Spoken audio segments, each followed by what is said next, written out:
কি মাই গেছ চেছ জ্বলাই ফেলে দেখোন একেবাৰে ক'ৰবাত নাচলি মানুহটো বহুত টাইমে 4 ঘণ্টা মান সেইকাৰণে গেছ এনেই গেছৰ এনেই নাটেনি তই আৰু গেছ জ্বলাই ফেলে ক'ৰবাত জানে আৰু গাইছ আমাৰ মাই গধূলি গা ধুইছে কাৰণ আছে আজি জীয়াক আহিব সেইকাৰণে মাছ আনিছো বাপ্পাও আজি সৰু জীয়াক আহিব গোটা মাই এক্সাইটেড হৈ আছে আৰু ভাত ওলাই ওলাই চায়ে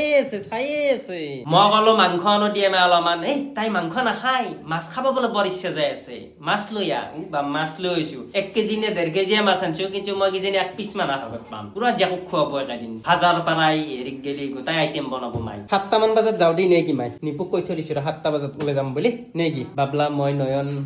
নিপু তাৰ মানে গাইছ এয়াৰপোৰ্ট যাই আছো 7:45 বোলে আহি পাবো আমি 7:30 মান বজাত গেলি 1 ঘন্টা আমাৰ লাগবো বাৰু 8টা বাজবো এয়াৰপোৰ্ট যাই পাওঁতে জাম চাম লাগি ফেলে কিন্তু আকৌ টাইম লাগে নে অলপমান পেক চেক ওলাওতে কিবা কৰাওতে সেইকাৰণে আমি 7টা মান বজাত যাওঁ তাতে আকৌ ৰখপেই লাগবো আধা ঘন্টা 1 ঘন্টা মান মোৰ এটা আন্দাজ গাইছ আমাৰ নিবা কানলো বাৰু আৰু এফালে তামাম ভোক লাগছি মই এফালে পেটিছ লৈছো আৰু এই খুখনিক না চাগে পেটিছ খাবা ধৰছে কাম নাই আৰু গাইছ গাজব বেজেতি আহি থাকাওতে পেনটো দেখাই নাছিলো কি পেন পিন্ধি আছো জানা নে এই যেন পোত এইগিলা পোত দেখছে না এই অৱস্থা আছে ৰূপমৰ এই মাছ মাৰা মানুহ ভাই কি কৰিম আৰু উপায় নাই আৰু গাইছ পেটিছটো খাই ভাল লাগছে কিন্তু যা জেৰে কাৰণে কথা খাঞ্চি লবা নাংগে ভাত দিকে তাড়াতাড়ি এই মেকুৰী লাৰবে নাংগে শুনছা না গাইছ দেখছে না আমাৰ কয় পিলপিলি কিটা কয় ও গাইছ দেখছে না কি সুন্দৰকে ঘুমে আছে আমাৰ গুনুহাতে আজি গা ধুই দিবা পাৰলো হয় বিহু স্পেচিয়েল বুলি মাৰবো আৰু আমাৰ এইটো ডাঙৰ মুনু গাইছ যেন খানা পিনা খাওঁ খাই ফেলে আৰু ঘুমাও আৰু